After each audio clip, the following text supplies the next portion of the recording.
Hello, and welcome back to Wired for Change, where we explore technologies, people, and the ideas that are reshaping our world. My name is Amy Yee, your host.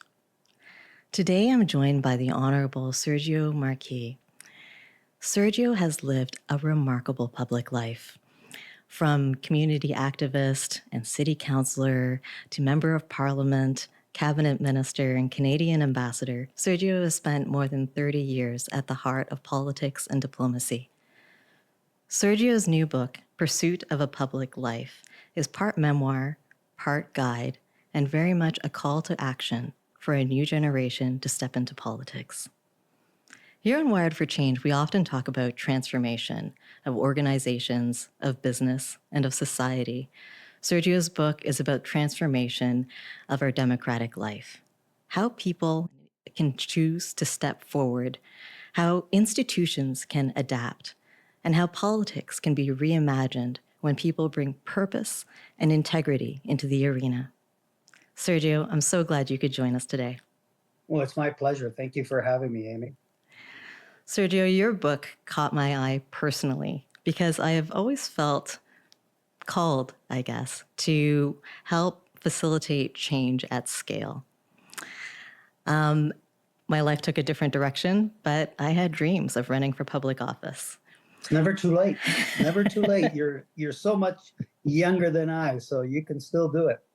Thanks for that, Sergio. I'd love to explore that today and for others as well. I was saying to you in our pre-call that in high school I had run for, I guess, an office of sorts to represent students across the Board of Education and won. And I had been elected sort of most likely to become Prime Minister of my graduating class. Oh, wow. But so, I was encouraged in that area. And I'd really like to start with, who you wrote your book for. Is it for others who feel the call as well? Have you come across them? Do you know them? Who is the book for? I think the book's principal target for me in writing it and what motivated to write it is for young Canadians. Not exclusively young Canadians, because not as young or Canadians are also legitimately primed to run for office. But I've been concerned for a number of years that young Canadians, especially, are running away from public life. I see that in my own network, but I particularly saw it when I was teaching university classes in Geneva, at the Ottawa University, and Carleton University. It was the same deal. The last class of every course, I would always do an informal showing of hands. That is to say, how many of you wish to enter public life, whether as a politician, whether as a diplomat, or whether as a government official? And in classes ranging from 20 to 30, mostly master's students, you would get 2 or 3 hands at the most. And that was the same predicament when I was in public office. Our Prime Minister, Jean Chrétien, would always tell us to be on the lookout for good candidates who want to give something back to their country. And I would meet with those people who I thought had great potential. And to a person, I never managed to convince anyone to run, because even those who were really enthused about the prospect of giving something back to their country and to their community, they were just worried about what politics has become, how intrusive the media can be, and that your family would be an open book. And so at the end of the day, they usually said, "Thanks for approaching me, but no thanks." And I'm concerned about that, because we've got AI, we've got robots doing a whole bunch of things. I hope robots don't ever run a country, which means that we still need new candidates, fresh blood. And as much as young people may be turned off on what the political culture has become in our country, and we're not strangers to this. I mean, the world over has this phenomena. But as much as they're turned off, which is the challenge. The opportunity is that we need the new generation to embrace the torch of public service. And if my book can help as a resource or help answer questions or reduce the mystery of political life, then it will have been worth writing. Wonderful. Thank you for that. And, is this, maybe talk a little bit more about the context that we're in terms of how politics, feels. And is that something that's changed, I guess, over the past, few decades, would you say? I think it's changed for the worse, unfortunately. I think social media has had a very sizable impact where people say just about anything, regardless of how awful and offensive it is. But I remember when I was in public life between 1984 and 1999, it could be tough, and it was tough. There were moments in question period that were embarrassing because people stepped over the line of being honorable. But I can tell you that back then, we used to still work together with the opposition, or when we were in opposition with the government, we'd still be able to cut deals on bills, on regulations. At committees, we would often have unanimous reports, which meant that when you got a unanimous report coming out of parliamentary committee, that was almost a guarantee that that was going to translate into new laws or new regulations. Today, a unanimous report is almost unheard of because back in my day, it was high politics and high showmanship in question period. But when you went to committee, you didn't have as much politics.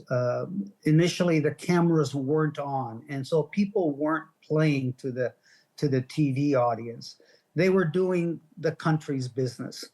And today, the committee is almost reflective of question period. I remember appearing long after I had served in my capacity as CEO of the Canadian Electricity Association. And it was incredible how partisan and how political the members were in the face of something called electricity, which is important, but shouldn't be the subject of political bickering. And yet it was. So the culture has gone downward. So, when governments go low, opposition parties sometimes go lower, or vice versa. So we need to raise the level. So there's two things when I look at our political culture. One, we need to reduce the toxicity of our political debate. Members of parliament, senators, MPPs, councillors, they really have to ameliorate consciously both the tone and the substance of doing Canada's public business.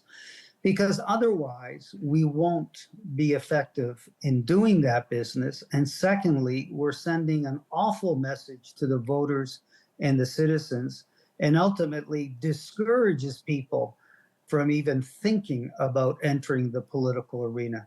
So we need to reduce the toxicity. Now, I'm not naive. You will never, ever remove the politics from politics, right? Mm-hmm. But you can manage your tone. You can manage your anger. You can manage your words in such a way that you can still get your political point across without undermining the very democracy that it serves. And the second thing, which is all about the book that I wrote, Mm-hmm. is that a new generation of Canadians must step forward. We can't continue to simply have older white men and women. We need to have not only our young Canadians step forward, but we have to have women candidates in winnable ridings.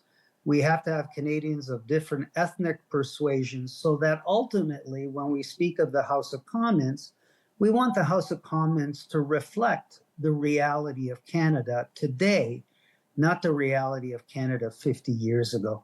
So those are two forces that have to work in concert if we can not make politics perfect, because nothing is, but make politics more attractive and more acceptable to the citizens so that they feel a sense of trust and a sense of confidence. And right now, cynicism, public cynicism, is running at an all-time high. And that's a real disease, because without trust between those who are governing and the governed, you're going to get into dysfunctions that are going to do nothing but damage both the institution as well as the public business of Canada. Thanks for outlining those very specific changes, I guess, and that actually answered my next question, which was, what's the how? How can we do this? Culture change is one of the hardest things to do, and it sounds like you're saying that people who are there need to start owning how to deliver create a safer environment, a less toxic environment, and then we need to set up, a system where more young people and different people can come forward and be set up for success. It sounds like as well. Really key. It'll be interesting to see, Amy, during this period of crisis, because Donald Trump has thrown a huge monkey wrench in our national economy by the actions of his tariff, by the action of his deeds and words. And so now we're going through this crisis. Our biggest trading partner, our close neighbor and ally, as Prime Minister Carney says, is no longer the same as it was. It's moved on. Now, will it return after Donald Trump exits the stage, if he ever does exit, or will it continue? Regardless, Canadians no longer trust America to come to our aid. And so we've got to own it, and we've got to get out of our complacency, if I can say that, a complacency that was based on the biggest market in the world, who happened to be our neighbor. So of course, Canadian business, when looking to export, will tip their toes for the first time in American waters. It's close, it's cheaper as a result, it's the biggest market in the world. They speak one of our two official languages. So why would you go to Indonesia when you can cross from Windsor to Detroit and sell your goods and your services? So it will be interesting now that we're in a crisis. Canadians will have a heightened expectations that their political leaders will lower the politics and increase a collaboration to get out of this crisis. So this will be a test period. Will it be business as usual in the House of Commons or in the legislatures? Or will we see the politicals raise their game because the crisis mandates them to? And there is an expectation on the side of the voters that they can't fool around this time around because the stakes are much, much too high. I have a friend who says, never waste a good crisis. Would you say that this crisis presents a good opportunity? Absolutely. Absolutely. On one side of the coin is a crisis, is worry, is concern, is anxiety. And on the other side is opportunity. Just the other day, I read somebody's post who said, in 20 years, we're going to thank Donald Trump for raising us out of perhaps our dependency on the US, and it'll make us much more resilient. Now, I agree with that. I think we'll look back one day and say, thank goodness that he did what he did. The downside and the problem is, in the meantime, we're going to have short-term economic pain. But when we will come out of this, and we will come out of this, we will look back at that as a transformational moment. Yeah, a moment that he drove everybody in the world nuts, but a transformation nonetheless. You've served as Minister for Trade, Environment, and Immigration. And in these roles, you weren't just managing, you were also leading change. Was one of these portfolios in particular instrumental in making you think differently about how change actually happens in government? For those of us who are thinking about, whether or not we can have impact. Yeah, I think, each of the portfolios had their change impetus, particularly in the environment. One of the best things of being Minister of the Environment was going across the country and watching and witnessing what Canadians are doing to reclaim their environment. And in that sense, young Canadians were leading the charge. So when I would go to various projects in all the different provinces in the country, it was the youngsters who were the leaders, who were the consciousness of having a better environment, protecting our air, our water, working on climate issues and recycling. So when I traveled the country as environment minister, you saw that change in a very, very real way. Then they came up against obviously corporations and others who wanted less restrictions as opposed to more. So environment was certainly one of them. Trade taught me how ingenious our Canadian business people can be when we would go on trade missions together to promote and sell their goods and services. So a minister of trade would act as a door opener, a policy opener, and then the men and women would do their thing, and it was quite the spectacle to see. And I always felt incredibly proud as a Canadian when I would be on those missions together to see small and medium-sized firms, large firms from Quebec, from Ontario, from BC, working together without rancor in pushing the boundaries and bringing down the trade barriers. And then, of course, immigration and citizenship, a very emotional portfolio because of what is entailed in that portfolio, where people, both immigrants and refugees, wish to come to Canada, and what coming to Canada meant for them. I mean, I had an inkling because I'm the son of Italian immigrants who first went to Argentina and spent 10 years there, left Argentina with very shallow pockets for the second time after leaving with shallow pockets Italy. And they came to this country, and this country has been so good to our family. And with work and enterprise, my parents and I succeeded.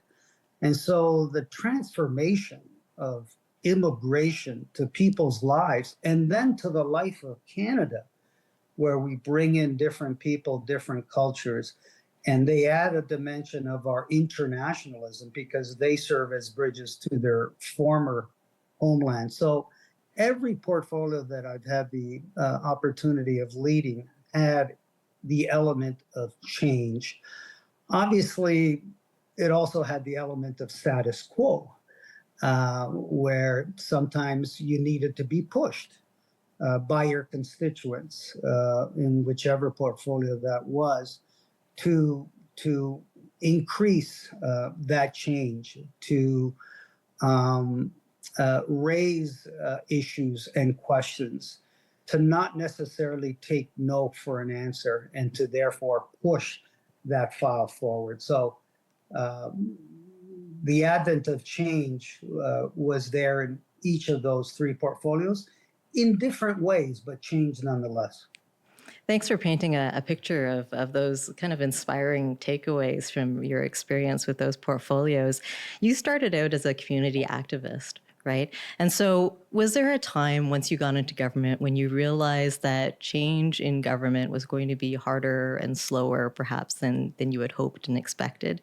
And then how did you adapt to that?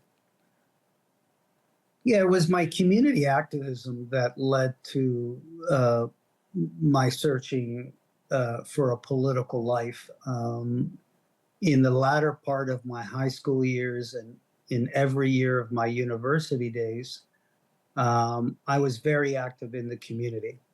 And it brought me tremendous, tremendous satisfaction. I'd have huge arguments with my parents because only finished grade 8 back in Italy. And one of the things they wanted for me was a good education, because at the time they thought a good education leads to a guaranteed good opportunity. Mm-hmm. A good education is still a great asset. It's no longer the guarantee it used to be, Mm-hmm. but without it, it makes your future much more difficult. So they couldn't understand why I was spending so much time in the community as my marks were sliding. And then what they also would say is, if you're going to do community work, why can't you at least be paid for it? So I'm sure that after I went to bed, my parents would talk about their son who's not going to become much of anything because he's lost in the clouds. And I couldn't explain to my parents very easily the meaning of volunteerism, because that wasn't part of their old or new world. It was part of mine. And when I chose politics, they weren't pleased. They didn't think that was, quote unquote, a real job. They thought it was unstable, unpredictable. What happens when you lose an election? Then you got to start from scratch. Get a real job. Become a dentist, my father said. And I said, well, it's a good profession, but I've got zero interest in pulling people's teeth and seeing them in pain and hating dentists. But of course, once I got elected municipally and subsequently federally, and then I think the high point, making it into cabinet, they became big boosters and suddenly big supporters, because they saw what this meant for me, what it could mean for society, and they saw that my community activist days were very, very central to the career that ultimately I chose.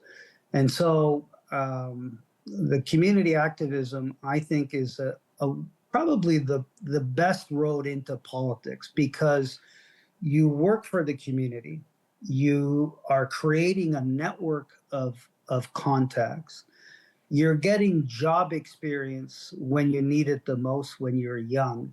And so all of those things can end up nicely in a formal political career. It doesn't have to, but I would suggest it's probably just as good an entry as being a lawyer or being a government official and then transferring to government politics.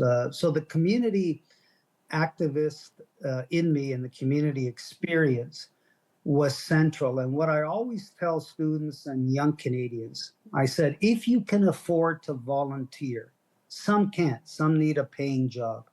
But if you can afford to become a volunteer in an area that you are passionate, do it. You will never regret it.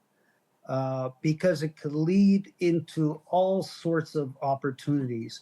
Because usually opportunities don't come knocking for you on your door. You got to go out looking for it. So while you do some good in the community, you're also building your resume, building your profile, and there's nothing wrong with that. What a waste it would have been if you had become a dentist. And so, so having done some, community work, myself, and while it is very hard to do, and maybe I'm making an assumption here, when you got into government, was it a lot slower and harder to make change happen, or was that something that you expected, anyhow, or maybe it was fast? Yeah, two different experiences, Amy. Mm-hmm. When I was in municipal council, there you don't have a party system. Mm-hmm. You live or die on your own. You're the boss, quote unquote. You need to vote according to your principles, your values, your intuition. There's no party whip that's going to force you or compel you or say, today we're voting this way. In municipal government, you are the person. But the other complementary thing is, in municipal government, things can move relatively fast. In other words, when you start working on creating a new park, and then when it comes to fruition, you're completely overwhelmed with satisfaction. Mm-hmm. Or if you improve a road, or you make a crosswalk, making it safer for seniors or youngsters, or creating a recreational system, things move quickly. Then when I went to the federal side, then things get slower because things are more complicated. There's a lot more members of parliament.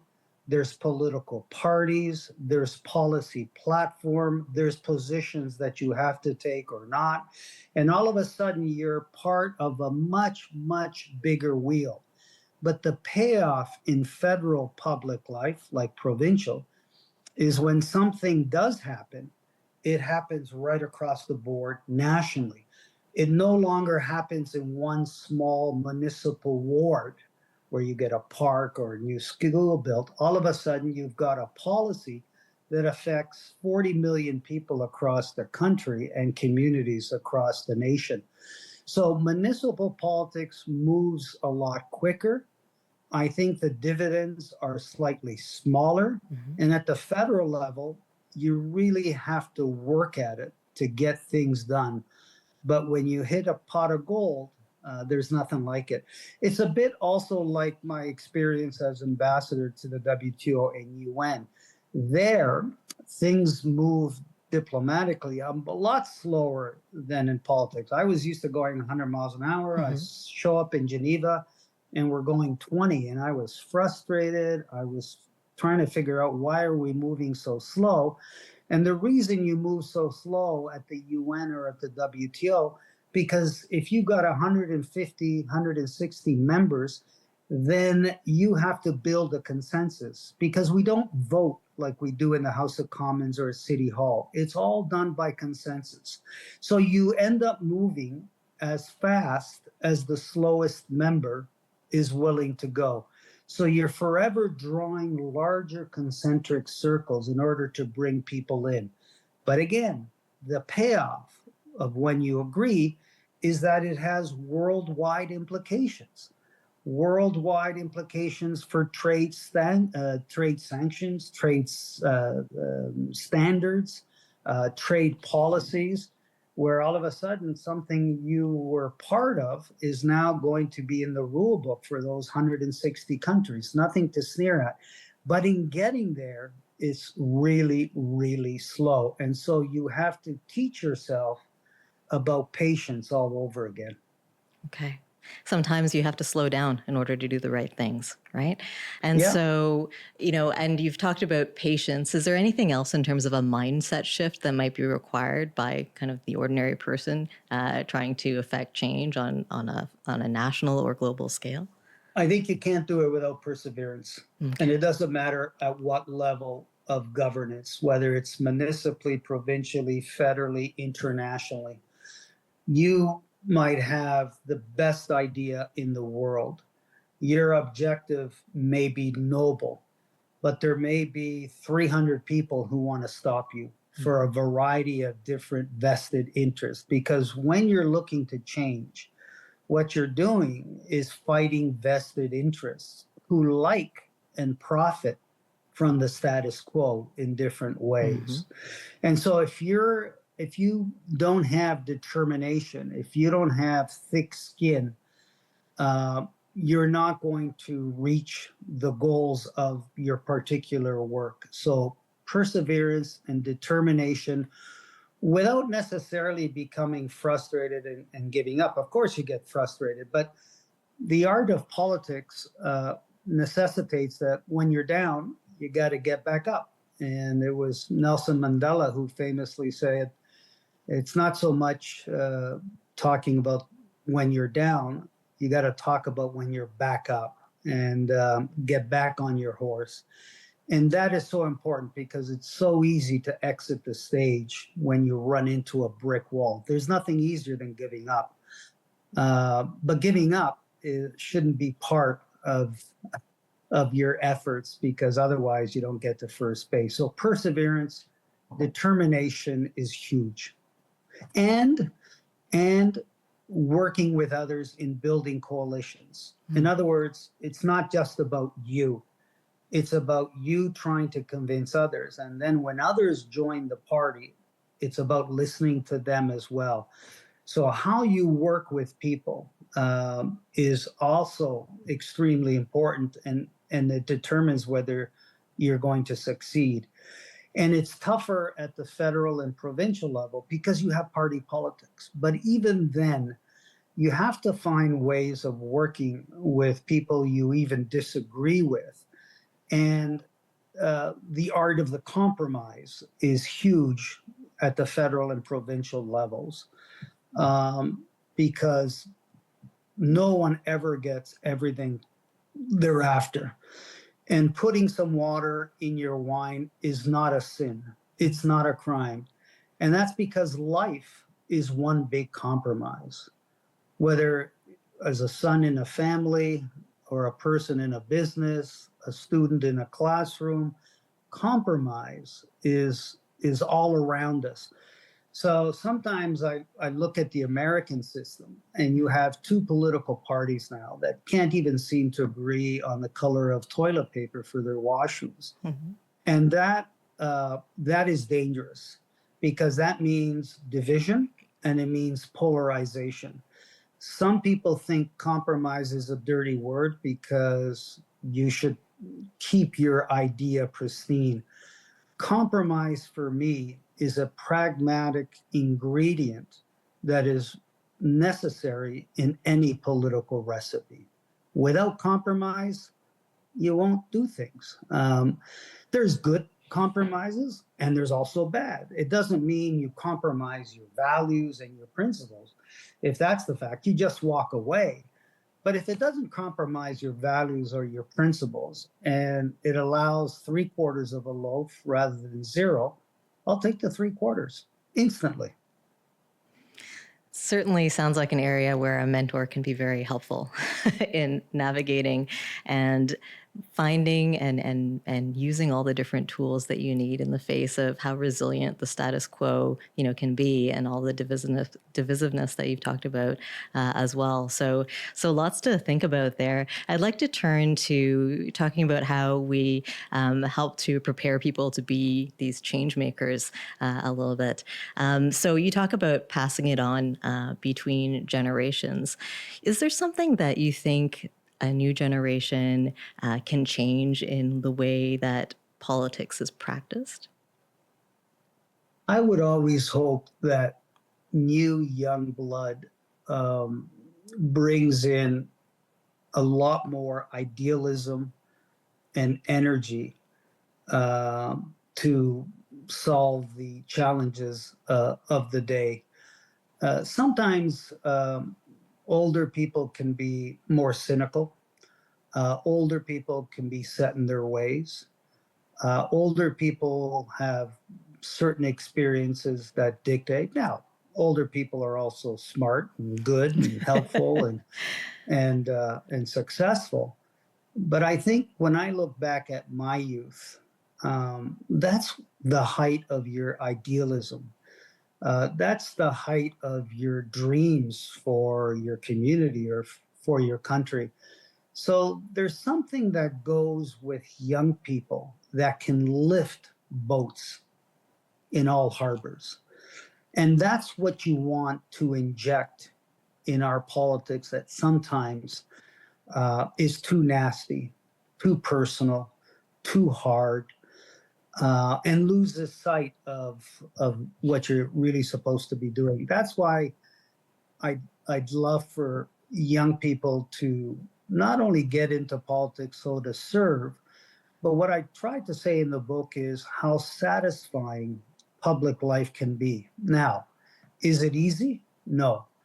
Are there hard knocks that you have to take? Absolutely.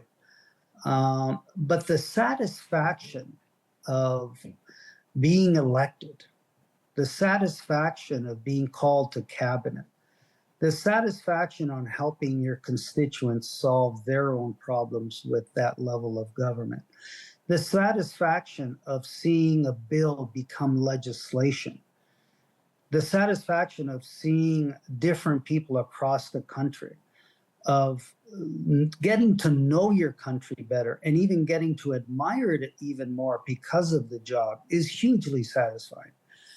Your travels around the world not only are satisfying, but you learn from other people, counterparts, traditions, and cultures. So sometimes my my fear is that young people look at politics on TV and say, geez, I'm not going to have anything to do with that. What we need to introduce to them is the other side Mhm. of the television set, where quietly you can change lives for the better. Quietly you can do things that are going to benefit your country or your riding or your constituency. So I don't want them just to see the bumps and the bruises. I want them to consider also the great achievements that politics can bring. And it's brought great achievement throughout the years. Never easy, Mhm. never cleanly. Democracy, is it is said, is messy, but it's the best of all the other systems. And so I would like for my book to introduce them to the satisfaction of politics and not just the roughness of politics. I think it's so important to shine a light on that. I mean, when all people see are things to be cynical about, I mean, they learn too early that that's all that is possible. So I love that you paint the picture of that, and hopefully And the there are news more is spots. and the Yeah, news is obviously driven by negative, right? My it kids is. always ask me while I was in politics, and even now, Dad, why do you watch the news?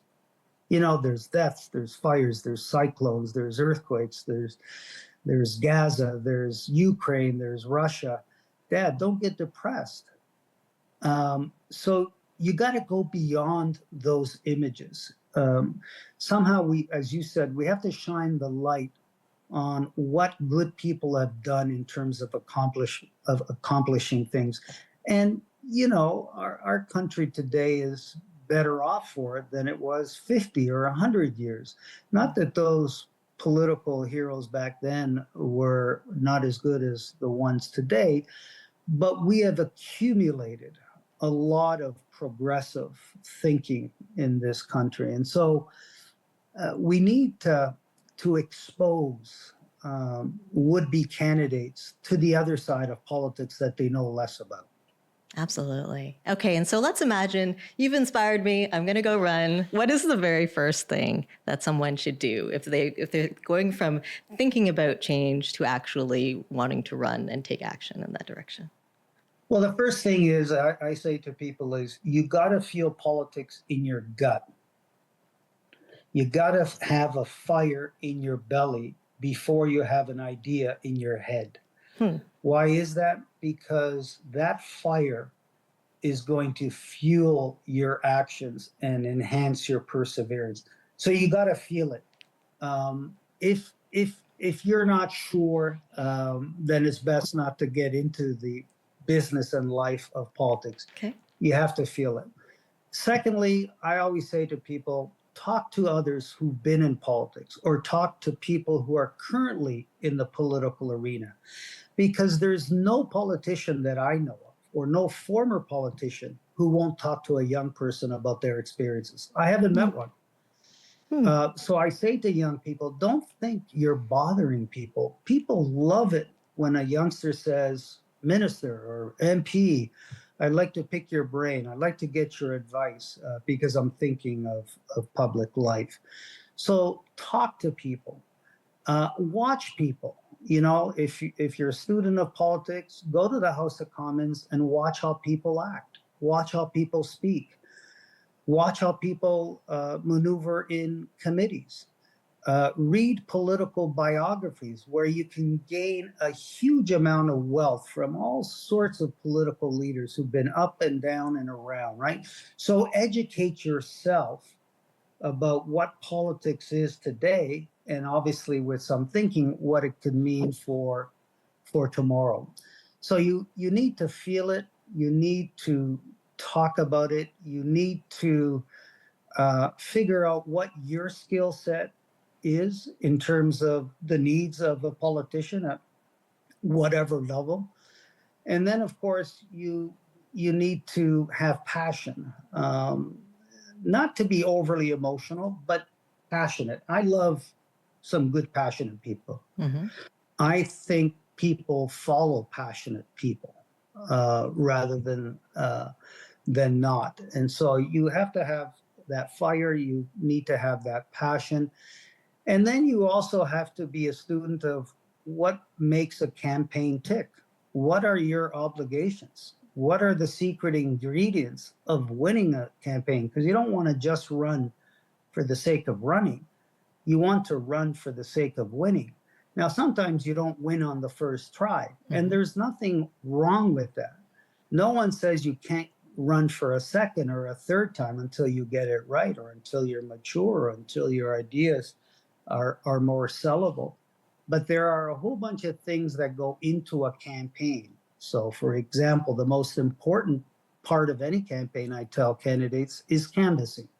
The job of a candidate in an election is not to park their backside in the campaign office. You can go say hi to the volunteers, have a coffee or a sandwich with them, but then out you go. Your job, morning, afternoon, and evening, is meeting voters at their homes, at their place of work, when they're shopping, at bus stops, whatever. And you've got to get out there. And if you're afraid of canvassing, um, you shouldn't get into politics, because you shouldn't be afraid of voters to start with. But then there's, how do you recruit volunteers? How do you raise money that is required to run a good competitive campaign? How do you pull out the vote on the night of the election after recognizing through canvases who your supporters are? How many signs do you need? Big signs, small signs. Make sure you don't lose the sign war, because it's about promoting your profile. So there is a lot of things that go into a campaign, and a candidate simply can't leave it to the campaign manager to know everything, although a candidate should never run his or her own campaign. He Oh, should be okay. the candidate, and let your team manage your campaign. You get to know voters. You meet with voters. You give speeches. Let the campaign worry about the minutia, because you can't be candidate and campaign manager, because something's going to give.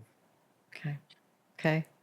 Um, I think that also in terms of personal resilience, a lot of that is required for people as well as they go through this, and then a sense of balance, right, in terms of how the balance with their personal life if they decide to choose a public life as well. Do you have any advice in those areas to add?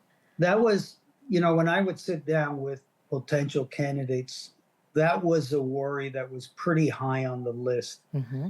People who still had young kids, people who thought that they couldn't be a good father or a good mother and a good politician at the same time.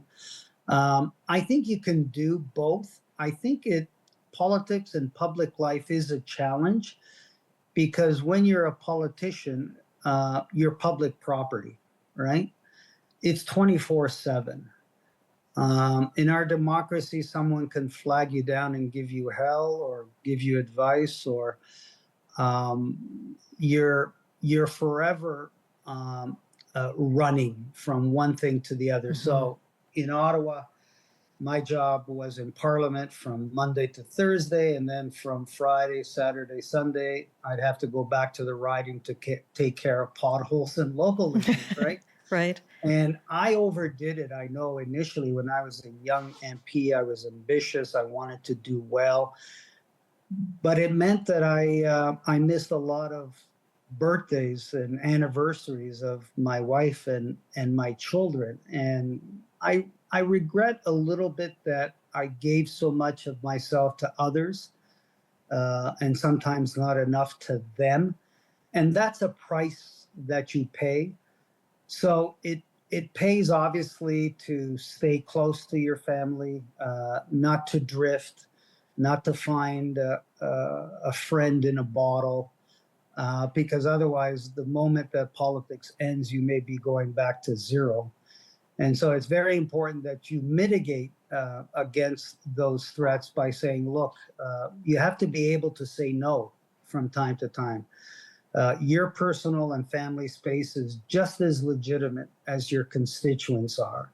And sometimes you can't do that function on Sunday because you need to bring the kids for an ice cream. And I found that out, Amy, later on in my career, because I had sacrificed my family to a certain degree. I found myself in the last couple of years saying no to more and more requests because I wanted to stay closer to my family. And it dawned on me that when I was saying no a lot, that maybe that was the time to leave. That was the time to give your place to someone who would give a lot more yeses. Mm-hmm. And that's what happened. When I left politics in 1999, the only reason I left it for was to have a greater priority for my kids who I didn't see grow up as much as their mother did. And that was the one and only reason. Now, was it difficult as much as I loved my kids and Mm-hmm. wife? Absolutely, because I love politics. Mm-hmm. I loved working for Jean Chrétien. I loved the cabinet. I loved the public discourse. But boy, looking back, am I glad I did that, because we've had some great years after that that I wouldn't have had I not left. Amazing. Thank you for that personal reflection. I think that's going to mean a lot to a lot of people to see And your choices. some candidates who get elected to federal parliament tell me, should I move the family to Ottawa? Mm-hmm. And I never blink. I say, absolutely, absolutely. And they say, but won't people hold that against me in the constituency? I say, in urban ridings, most people don't even know who their member of parliament is, regardless, let alone how many kids they might have or whether they're married or not. Right. And so I always encourage people, bring your family to Ottawa. This way you can at least start the day over breakfast with them. You can also end up having more dinners with them now that the evening votes are lessened because of family reasons and obligations. And then when you go to the riding on the weekend, you don't have to pay attention to your family or split your time with them. You go like crazy, right? When you're in the riding 1 or 2 days of the weekend, it's completely dedicated to your constituents. You don't have to worry about that. Then you go back home. Because I always felt that when you're at home with the family, you recharge. If you come back from a trip in Japan and you feel deflated, well, an hour of playing with your kids brings back a lot of oxygen and energy. So I find that if you're able to do things with your family, you recharge. And whenever a constituent in a all candidates meeting would be a smart ass to say, where are your family, Mr. Marchi? Do they live in the riding? And I say, no, they live with me in Ottawa. Why? The riding is not good enough? And I said, no, of course it's good enough, but you're a father. Why should you be allowed to put your kids to bed and not me? Why is that? Mm-hmm. I should enjoy my kids. My kids and my wife don't get elected for the position. I do. The buck stops with me. But allow me a life with my kids and with my wife, just the way you do in whatever job you have. Mm-hmm. No difference. Mm-hmm. No difference at all. Mm-hmm. And so you have to be able to say that. And when you say that in front of the public, there's applause, because they understand a bad question when they see one. Mm-hmm. Mm-hmm. Absolutely. Well, I'd really enjoyed our time today. I wanted to ask, one last question, I guess, for people who are, out there who, are hungry for a change, and maybe, want to be a part of that change and trying to figure out how they can do that. What's something that that you might say to someone to convince them that, change is possible, and that we can get there by stepping into public life? The moment that change is not possible is the moment you will have zero candidates running for public office. Why? Why run if change is impossible? Why run if you're going to fly headfirst into a wall? When you look at our world community over the years, it's through change that we now have the enlightened part. The world has many, many hang-ups. All you have to do is look at the daily news and you can be easily depressed. How did Nelson Mandela do it? Here's a man who spent 27 years of his life in prison for something he believed in. And he never gave up and never walked out of prison, which he was allowed to numerous times, as long as he wasn't going to take up the arms of the movement that he was leading in South Africa. So change sometimes comes slowly, but change is worth fighting for. If you believe in something, you fight for it. If you don't believe it, you can sleep at home. So change is always possible. It doesn't come on the first day. It might not come on the third day. But if you persevere, if you build coalitions, if you're on the right side of an issue, people will recognize that. And what starts as one small step becomes arguably a journey of many, many, many miles. So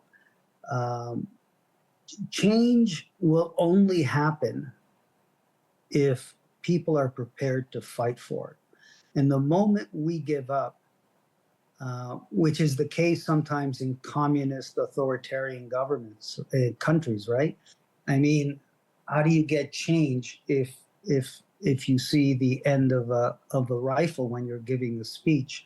So I'm not saying that change is easy. It's not. There's nothing more difficult, I guess you can argue, than change. But is it possible? Absolutely. If it wasn't, we wouldn't be living as long as we are. Thank you very much, Sergio, for your time and for your book. Your book comes out in November, I believe. Yep, November 4th is publishing date. They can pre-order today if they go to Indigo or Chapters or Amazon. It's there and you can pre-order, but the publishing date is November 4th. So I'm very much looking forward to holding this little baby in my hands. Excellent. I'm sure there are many others who'll be looking forward to holding your baby in their hands as well. And I'll be sharing a link to where they can pre-order your book as well in the show notes. And I would encourage anyone who continues to be interested in change and conversations about change to subscribe to the Wired for Change podcast. Thank you so much for listening. And that's a wrap for Wired for Change. Thank you, Amy. Thank you.